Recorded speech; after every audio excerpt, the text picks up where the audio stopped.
Assalamualaikum warahmatullahi wabarakatuh. Alhamdulillah wassalatu wassalamu ala Rasulillah Sayyidina Muhammad ibn Abdillah wa ala alihi wa ashabihi wa mawalah. Teman-teman yang dimuliakan oleh Allah, kembali kita dalam secercah cahaya kenabian, mengambil ibrah dari sirahnya Nabi kita Muhammad sallallahu alaihi wa alihi wasallam. Pada episode yang sebelumnya kita membahas tentang di antaranya adalah hilful fudul, perjanjian fudul. Di antara perjanjiannya adalah tidak membiarkan salah seorang pun yang ada di Makkahul Mukarramah dalam keadaan terzolimi. Itu yang lupa kita sampaikan pada episode yang sebelumnya itu. Karena ada seorang dari Yaman ketika itu, dia berdagang ke Makkah kemudian dizolimi oleh orang Makkah, tapi tidak ada yang membela. Akhirnya dia naik ke atas bukit lalu dia melantunkan syair sebagai tanda protes, karena memang pada waktu itu bahkan sampai sekarang syair itu adalah media yang paling cepat untuk ditangkap oleh orang-orang Arab ya. Jadi dia melantunkan syair, meluapkan amarahnya dengan syair, lalu didengarlah oleh keluarga Nabi, oleh paman Nabi, lalu akhirnya berkumpullah orang-orang pembesar Quraisy menanggapi ini aduan orang-orang Mekah, di luar Mekah ini yang terzolimi dengan sebab perdagangan. Dia dibeli barangnya cuma tidak dibayar gitu. Akhirnya mereka semua sepakat dalam perjanjian itu untuk tidak membiarkan salah seorang pun yang ada di Makkahul Mukarramah dalam keadaan terzolimi ya. Karena orang Quraisy sebagai penanggung jawab penguasa Mekah ketika itu. Dan ada pernyataan yang bisa dijadikan pelajaran unik dalam kejadian ini. Nabi ketika di saat masa keislaman, Nabi mengatakan, seandainya aku dipanggil lagi untuk membuat perjanjian seperti hilful fudul itu, hilf itu kan perjanjian, fudul namanya, itu aku akan mau gitu. Nabi katakan seandainya sekarang aku dipanggil lagi untuk melakukan hilful fudul, aku akan lakukan. Jadi memang ada hal-hal yang positif di luar Islam atau sebelum Islam yang oleh Islam sendiri dianggap masih baik dan relevan, bahkan harus dijaga, bahkan diperlakukan, karena memang kan Islam itu terbuka dengan segala kebaikan gitu. Makanya Nabi itu kan diutus untuk menyempurnakan, bukan membawa kebaikan yang baru, tapi menyempurnakan. Innama bu'istu li utammima makarimal akhlak, menyempurnakan akhlak yang baik. Nah, teman-teman yang dimulakan oleh Allah, masih membahas tentang pernikahan Nabi dengan Khadijah radhiyallahu anha. Pada saat khutbah nikah, yang memberikan khutbah nikah ketika itu adalah Abu Thalib ya. Abu Thalib ini memang oleh sebagian teman-teman yang mungkin masih tergesa-gesa atau mungkin berkesimpulan yang berbeda dengan kita, tapi yang jelas saya dan mengikut dengan guru-guru kita dan lain sebagainya, itu meyakini kalau Abu Thalib adalah orang yang beriman kepada Nabi, cuma secara sembunyi-sembunyi, tidak menampakkan dengan banyak pertimbangan. Dan juga terlihat sekali memang ketika Abu Thalib memberikan khutbah, dia katakan, alhamdulillahilladzi ja'alana min dzurriyyati Ibrahim wa zara'a Ismail. Segala puji syukur hanya milik Allah yang menjadikan kita sebagai zuriat Ibrahim dari klan tanaman, dari keturunan Ismail alaihi salam. Nah, begitu juga ketika ternyata setelah di khutbah pernikahan di khutbah itu, yang menerima kan dari pihak Khadijah adalah Waraqah bin Naufal, seorang paman beliau atau sepupu beliau. Dia katakan, alhamdulillahilladzi kama adatta ya, segala puji hanya milik Allah yang sebagaimana menjadikan kami wa ja'alana alhamdulillahilladzi ja'alana kama adatta, dia bilang. Ya, segala puji syukur kepada Allah yang menjadikan kami sama seperti yang kamu sebut. Memang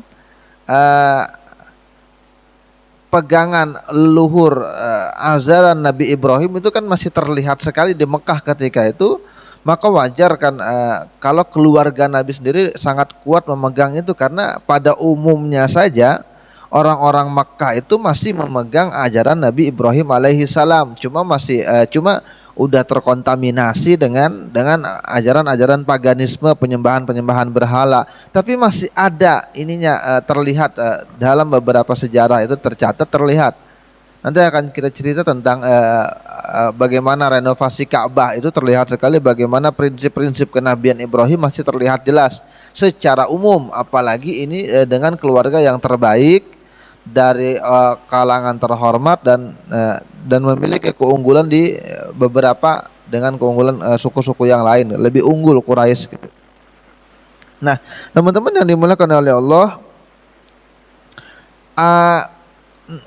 ketika Nabi kita Muhammad sallallahu alaihi wasallam itu menikah dengan Khadijah, pendapat mayoritas mengatakan Nabi ketika itu berumur 25 tahun, sedangkan Khadijah saat itu berumur 40 tahun. Nah, tapi 40 tahun Khadijah ini adalah masih istimewa, masih cantik, masih mempunyai kedudukan yang tinggi, apalagi seorang saudagar yang kaya raya, dari bangsawan terhormat Quraisy, sehingga banyak yang melamar ketika itu di saat Khadijah janda, masih belum menikah lagi dengan Nabi kita Muhammad, tuh banyak yang beliau tolak. Artinya memang umur 40 tahunnya Khadijah itu masih dalam keadaan yang layak untuk menikah lagi, bahkan masih diperhitungkan oleh banyak orang ketika itu, sehingga masih banyak yang melamar Khadijah. Tapi ternyata pilihan Khadijah itu adalah kepada Nabi kita Muhammad sallallahu alaihi wasallam lewat perantara Nafisah kemarin. Lewat perantara Nafisah. Nah, dalam pemilihan ini sebenarnya Khadijah juga tepat sekali, karena menilai bukan hanya lewat harta, bukan lewat secara fisik luar, tetapi melalui karakter yang Khadijah saksikan dalam pribadi Nabi kita Muhammad sallallahu alaihi wasallam. Begitu juga dengan Nabi kita Muhammad menerima itu dengan karakter, bukan dengan karena kaya raya, karena ini bukan.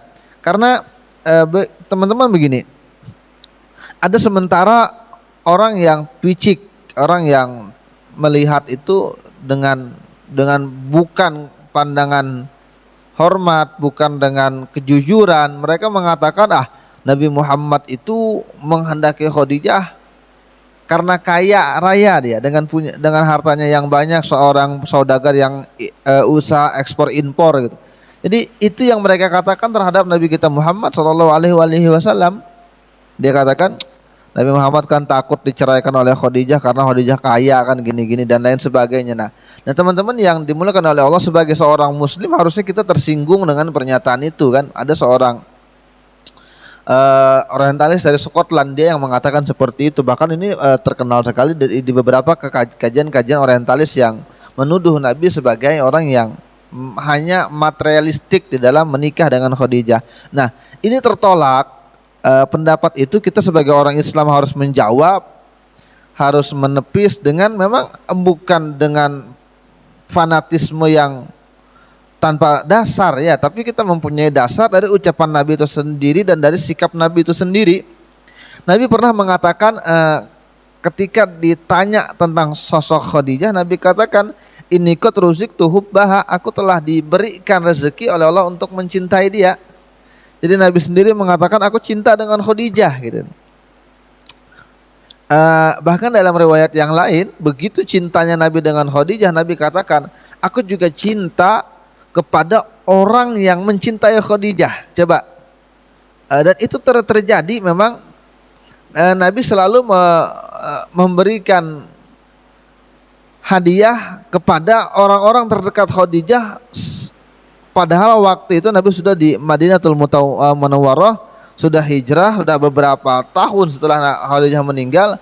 Nabi masih terus mengenang-enang, masih terus menyebut-nyebut ketika ada di luar, ada ketika tempat-tempat yang merekam memori kejadian itu Nabi ingat lagi, Nabi sebut lagi. Ketika Nabi berkurban, Nabi kirimkan dagingnya itu kepada kerabat-kerabat Khadijah. Bahkan pernah ada riwayat yang mencatat ketika terjadi Fathu Makkah, Nabi pernah mengobrol dengan seorang tua perempuan. Lalu Khadijah, Siti Aisyah, ibunda Aisyah ketika itu melihat dari kejauhan, lalu bertanya kepada orang yang juga sama-sama melihat. Dia bilang, siapa itu perempuan tua? Lalu dijawab oleh orang itu adalah kerabat teman karibnya Khadijah yang masih hidup, karena kan usianya jauh gitu kan. Nah, ini kan membuktikan sekali kalau cinta Nabi itu tulus bukan karena harta dan pangkat dan lain sebagainya. Karena seandainya orang cinta karena harta, tentu setelah kewafatan Khadijah, Nabi dengan mudahnya melupakan, karena kan cuma dengan harta saja. Kalau seandainya itu cinta dengan harta, tapi kan memang tulus. Bahkan ketika Siti Aisyah merasa cemburu dengan Khadijah yang sudah meninggal dunia, Nabi pun masih membela Khadijah gitu. Pernah dalam riwayat tercatat Aisyah mengatakan kepada Nabi, wahai Nabi, kenapa engkau masih ingat-ingat terus Khadijah yang wanita tua itu yang sudah lapuk usia dan lain sebagainya. Lalu kata Nabi tegur dan Nabi merasa tersinggung dengan ucapan itu. Lalu Nabi katakan, Nabi katakan, wallahi ma abdalani Allahu khairan minha, kata Nabi.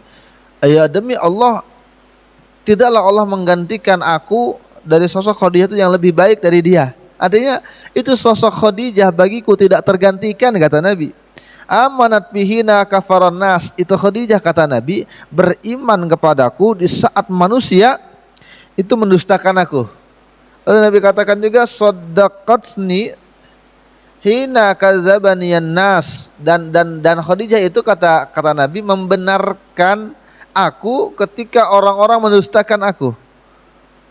Wa wasatni bimaliha ina idharramaniyan nas, dan Khadijah adalah orang yang berkorban mengeluarkan harta-hartanya yang banyak itu di saat orang lain mencegah hartanya untuk kepentingan dakwah ini, kata Nabi. Ya, karena kita tahu memang terjadi embargo ketika itu. Sengit-sengitnya orang-orang, puncaknya orang-orang kafir Quraisy itu memusuhi Nabi adalah kan sebelum Nabi hijrah. Di sekitar 3 tahun Nabi diembargo dengan keluarga Nabi, dengan pengikut-pengikut Nabi kita Muhammad ketika itu yang sabiqun al-awwalun itu diembargo, tidak boleh ada terjadi dialog pernikahan, tidak boleh terjadi juga interaksi perdagangan, sehingga harta itu habis ketika itu kata Nabi mencegah hartanya, tidak memberikan hartanya, tidak mengharamkan hartanya, tapi Khadijah berkorban dengan jiwa dan harta-hartanya gitu. Nabi juga mengatakan bahkan Allah memberikan aku rezeki anak itu lewat Khadijah, bukan dengan selainnya. Jadi tidak diberikan anak selain Khadijah. Nah, mungkin pernyataan Nabi ini jelas sekali sebelum Nabi menikah dengan Mariatul Al-Qibtiyah. Jadi Nabi katakan memang tidak diberikan anak selain dia. Mungkin waktu itu besar kemungkinan belum menikah dengan Maria Al-Qibtiyah yang bisa melahirkan anak seorang laki-laki namanya Ibrahim. Nah, teman-teman yang dimuliakan oleh Allah, Nabi dengan Khadijah memiliki anak 6 orang. Laki-laki itu 2 orang, perempuan 4 orang. Abdullah, Qasim yang pertama, sehingga Nabi digelar Abul Qasim. Makanya tidak diperbolehkan kita sebagai umat Islam mempunyai gelar Abul Qasim.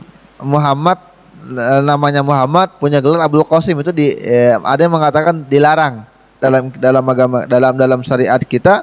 Ulama kita sebagian ada yang melarang gitu. Nah, ada orang namanya Muhammad lalu juga bergelar Abul Qasim. Yang kemudian punya anak lagi namanya Abdullah, yang dari perempuan Zainab, Ruqayyah, Ummu Kulsum, Fatimah. Jadi ada 6. Nah, tapi ada riwayat yang menyebutkan Nabi juga punya anak yang bernama Thohir dan Thayyib. Jadi yang masyhur kita kenal riwayat itu ada 6 anak. 7 dengan Ibrahim dari Mariatul Qibtiyah. Tapi 9, ada yang mengatakan 9.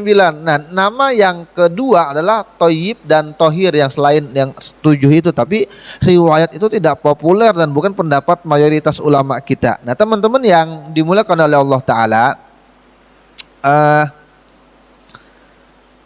penting juga kita ketahui begitu cintanya Nabi Khadijah. Sebagai bukti Nabi ini cinta bukan karena materialistiknya, tapi karena memang tulus. Itu Nabi tidak berpoligami selama menikah dengan Khadijah. Coba kita hitung, di usia yang 25 sampai masa kenabian itu kan 40, berarti 15 tahun. Ya, dari 25 ke 40 15 tahun. Dari masa kenabian sampai 3 tahun sebelum hijrah, berarti kurang lebih 10 tahun. Berarti kurang lebih 25 tahun Nabi menjalani kehidupan bersama Khadijah. Itu Nabi tidak poligami. Nah, sehingga dari kehidupan Nabi ini sebagian ulama kita mengatakan sunnah Nabi itu adalah monogami, jadi bukan poligami. Sunnahnya Nabi adalah monogami, 1 istri. Itu sunnahnya Nabi, karena kalau dihitung masa Nabi berpoligami dan Nabi monogami itu jauh sekali perbedaannya, lebih panjang masa monogami ketimbang poligami. Itu pun ketika poligami sebenarnya bukan kemauan Nabi secara dorongan manusia biasa, tapi karena memang Allah yang memberikan wahyu dengan kepentingan dakwah. Jadi ada setiap pernikahan Nabi itu memiliki nilai dalam dakwah. Misalnya dengan Maria Al-Qibtiyah yang diberikan asalnya sebagai budak, lalu dimerdekakan oleh Nabi, dinikahi oleh Nabi, ini kan menjalin hubungan dengan ahli kitab, kemudian dengan yang lain membantu sebagai banyak anaknya yang yatim karena bapaknya, ayahnya ikut berperang hingga anak-anaknya itu menjadi yatim. Nabi nikahi untuk membantu keluarganya. Kemudian dengan siapa? Zainab itu ya, bin Harisah, itu juga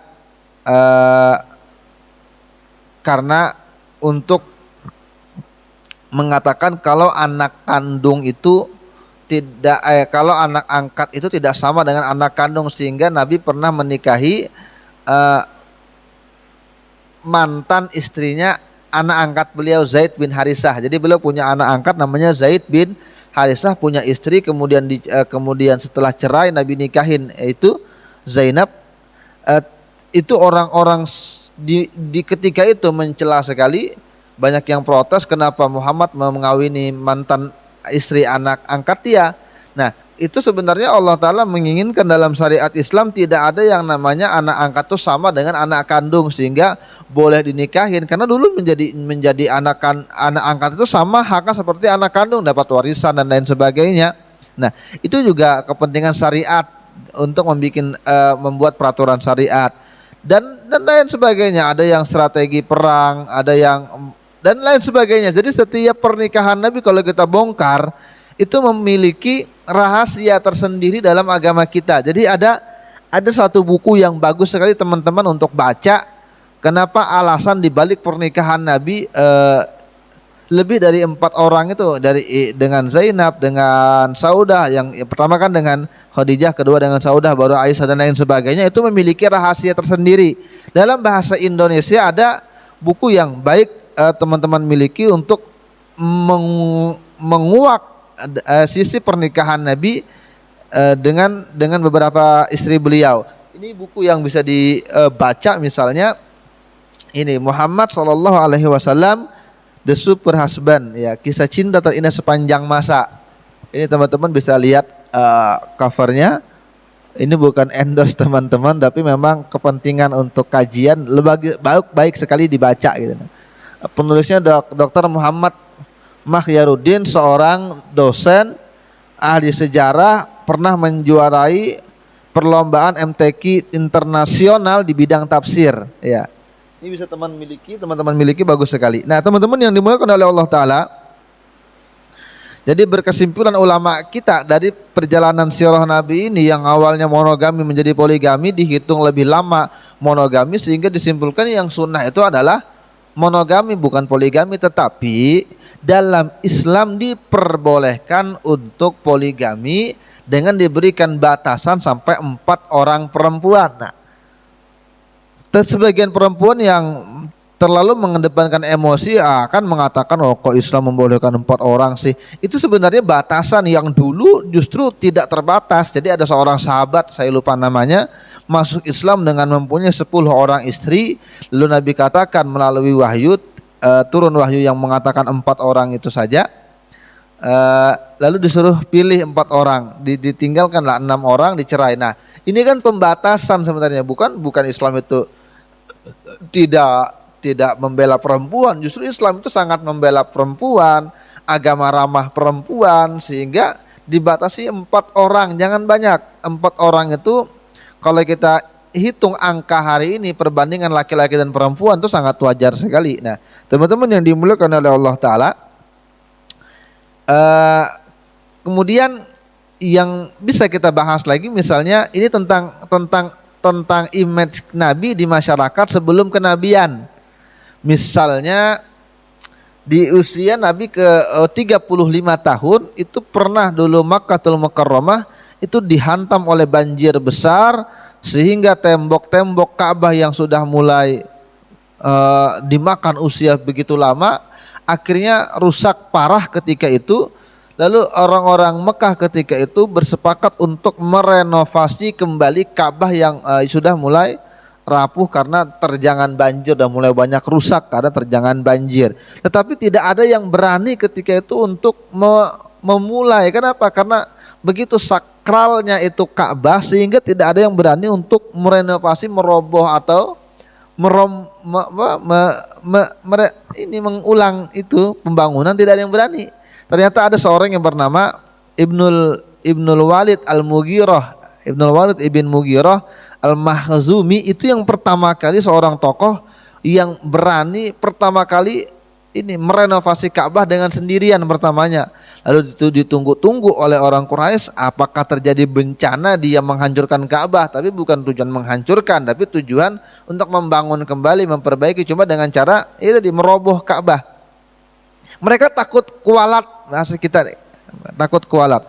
Lalu akhirnya setelah hari itu dirobohkan oleh Ibnul Walid Al-Mughirah tadi, Ibn Mughirah tadi, itu ternyata malam tidak terjadi apa-apa, sehingga besoknya itu orang-orang Quraisy mulai berani untuk bersepakat untuk merobohkan Ka'bah, membangun yang rusak-rusak gitu, bukan merobohkan total. Karena sampai sekarang Ka'bah itu pondasinya masih tetap yang pertama dari zaman Nabi Ibrahim alaihissalam.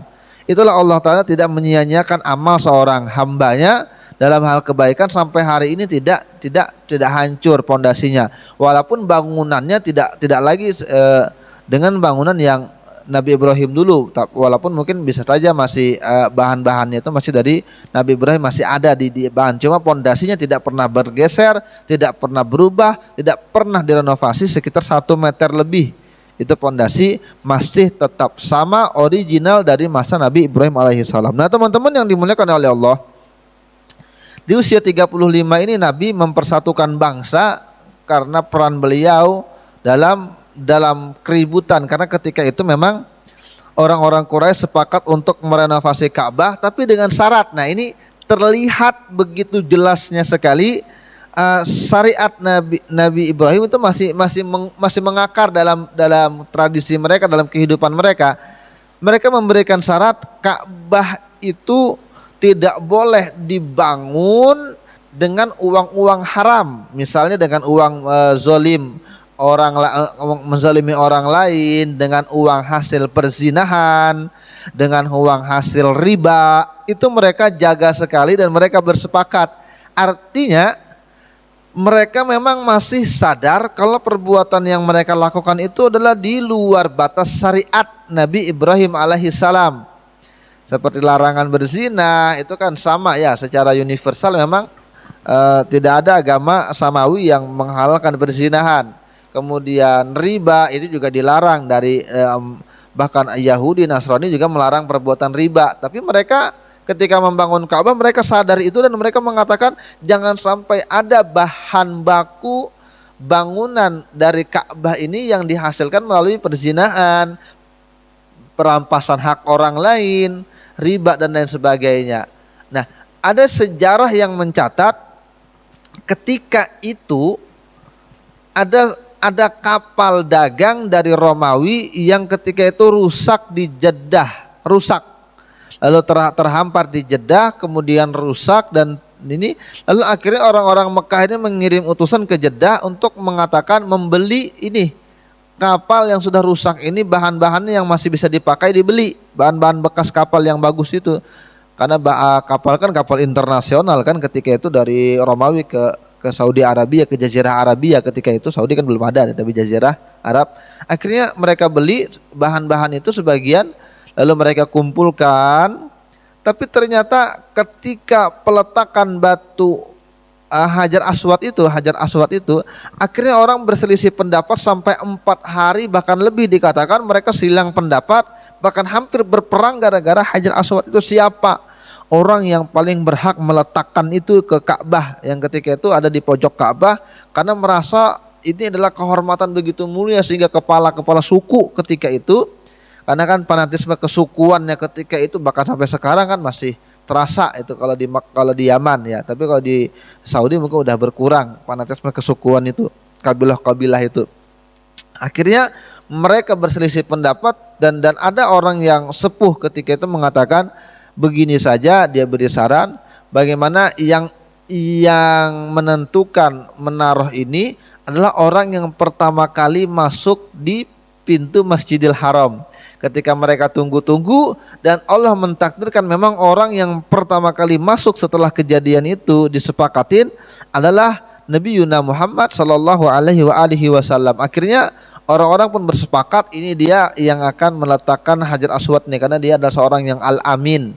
Karena memang dikenal Nabi itu karakternya orang yang baik, orang yang cerdas, orang yang bijak, apalagi seorang yang terhormat, punya istri juga seorang terhormat, dan tidak pernah sama sekali Nabi itu berdusta dalam sejarah beliau dari masa kanak-kanak sampai masa wafat beliau, sehingga dikatakan ini beliau adalah al-amin, udah dapat gelar al-amin sebelum kenabian.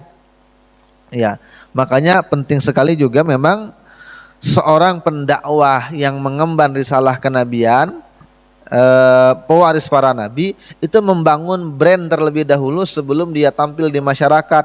Ya, jadi memang perlu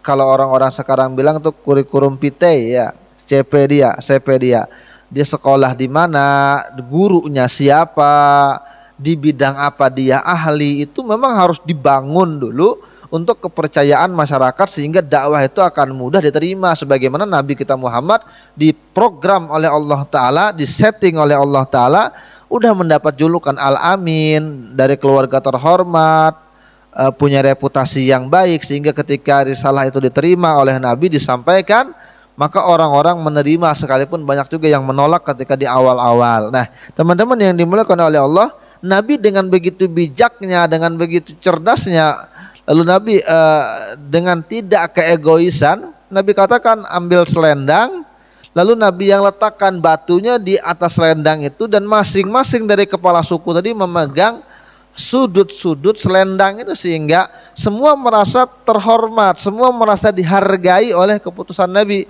Ketika semua kepala suku memegang pinggir-pinggir selendang, Nabi lah yang mengangkat batu Hajar Aswad itu, lalu meletakkan tengah-tengah.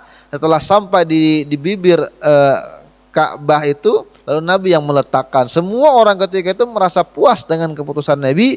Dari situ nama Nabi, image-nya Nabi tambah terbangun, bagus di masyarakat ketika itu. Nah, teman-teman yang dimuliakan oleh Allah, memang Nabi orang yang sangat cerdas, sangat bijaksana, dikenal sebagai orang yang jujur dan punya reputasi yang sangat baik sekali, dari keluarga terhormat, punya istri yang terhormat. Ini memang memiliki karakter yang beda dengan orang-orang sejaman itu. Tidak pernah Nabi kita Muhammad itu ikut tradisi orang-orang jahiliyah, tidak pernah. Bahkan di masa mudanya kan terkenal sekali, beliau pengen menghadiri ke pesta-pesta yang diadakan ini, nyanyian-nyanyian, diadakan konser-konser, lalu akhirnya Nabi tertidur sampai terik matahari, kemudian Nabi mengulang kembali sampai 2 kali, ternyata juga begitu, dan Nabi katakan semenjak itu tidak pernah lagi terbesit di hatiku untuk ikut dengan hal-hal yang tidak manfaat. Dan Nabi terjaga juga dari kejadian-kejadian yang lumrah dilakukan oleh orang-orang jahiliyah. Bahkan Nabi sangat membenci sekali penyumpahan dengan menggunakan nama Lata, Uzza yang berhala-berhala mereka gitu. Nah, di saat kebimbangan di dalam menghadapi masyarakat Mekah ketika itu dengan penyembahan berhalanya, dengan sebagian moral yang sudah rusak, kemudian bahkan mereka juga bertawaf di Ka'bah itu tanpa menggunakan busana sebagian, karena kalau orang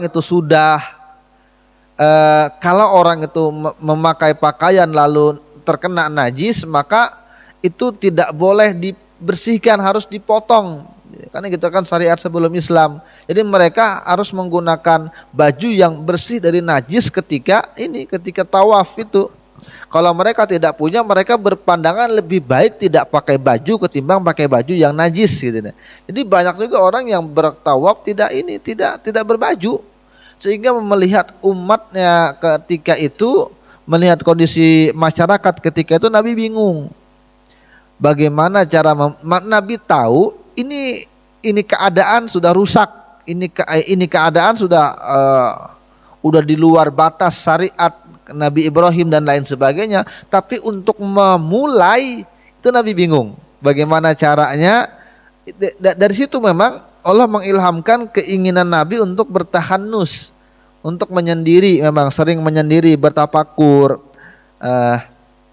Akhirnya Nabi memutuskan untuk bertahanus di gua Hira ketika itu. Nah, ini yang kejadian yang menjadi ibrah yang besar buat kita.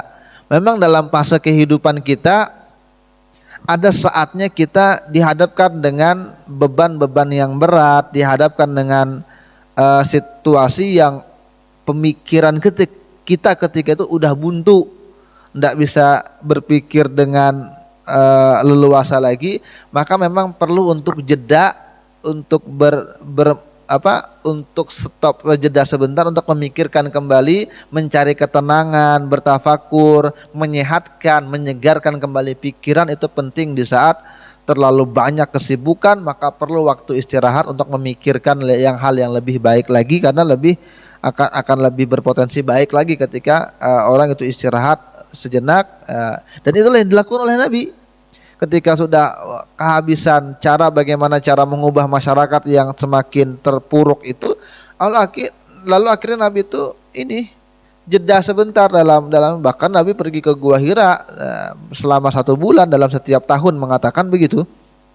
Tapi beda dengan bertapa ya. Jadi jangan disalah pahami, ketika Nabi berkhalwat ke Gua Hira itu beda dengan bertapa, karena sejarah mencatat Nabi itu tetap berinteraksi. Kalau petapa itu kan betul-betul tidak ada hubungan dengan manusia, tapi Nabi masih ada hubungan dengan manusia. Nabi sesaat-saat bisa turun dari 2 Gua Hira.